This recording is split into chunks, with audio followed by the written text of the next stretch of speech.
The revelation of John, like the Book of Mormon, was reserved for our day to come forth to the house of Israel in the due time of the Lord.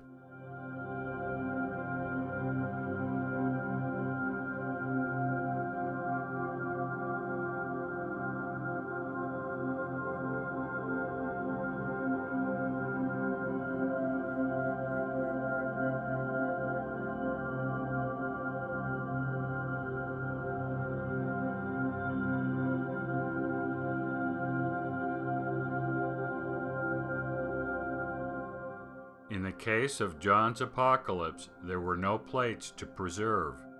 Instead, the Lord simply bided his time to give the vision to the apostle when external circumstances warranted it. Since John was a translated being, there was no need to hurry. The Lord could wait for centuries, which in fact he did. One of the reasons that the Lord delayed in bringing forth the book of Revelation is explained in the angel's instructions to Nephi. It was important that the record of John, among others yet to be revealed, should come forth in its purity. According to our revised chronology, the Lord waited to show John the vision for approximately 4 centuries, roughly from 1100 to 1500 AD. The Lord could have given the vision immediately in the 12th century, but this would have given 4 additional centuries for the text to be corrupted. We know that the great and abominable church corrupted the book which proceeded forth out of the mouth of a Jew, referring to the Bible.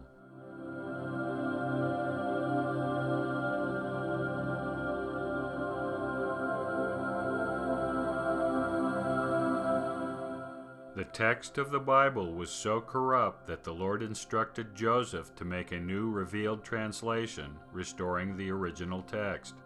Joseph began the work only months after the organization of the church with the assistance of Sidney Rigdon.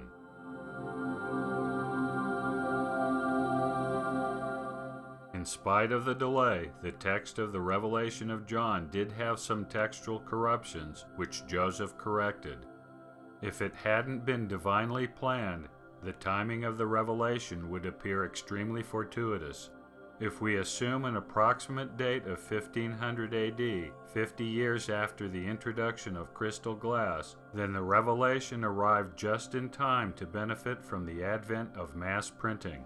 The revelation, like many volumes, could now be mass-produced, ensuring that it would survive and be read throughout Western Europe.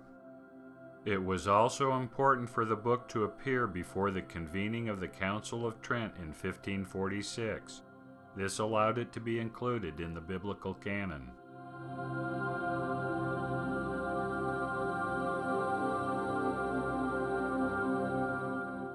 The Revelation of John and the Book of Mormon are intimately connected, and both are records preserved for our day. The 2 records are bound together in timing, content, target audience, and urgency. According to Ezekiel's prophecy of the 2 sticks, these 2 books will be joined together and become one in the hand of the Lord. Ezekiel's prophecy of the 2 sticks is well known in the church, but not very well understood. We will reserve a full explication of the meaning of the prophecy until later in our series, where it more properly fits. But in the context of our current discussion, we need to share several thoughts. First, the interpretation of the 2 sticks as records is well founded in Scripture, though this is not the only interpretation.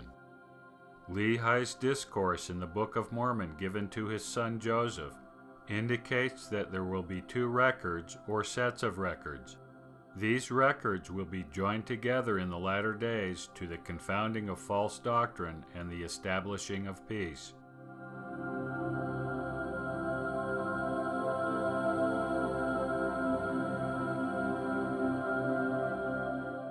Lehi further explained to his son that there would be a seer in the latter days named Joseph, who would accomplish this work.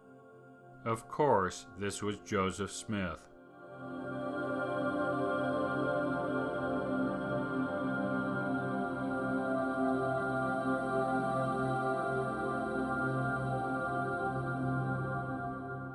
The Lord himself informed Joseph the seer that the record he had translated, called the Book of Mormon, was the stick of Ephraim.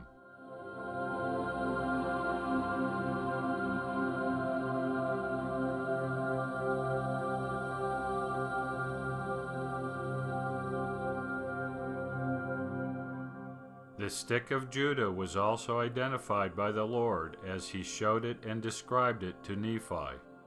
It is, in part, what we call today the Bible.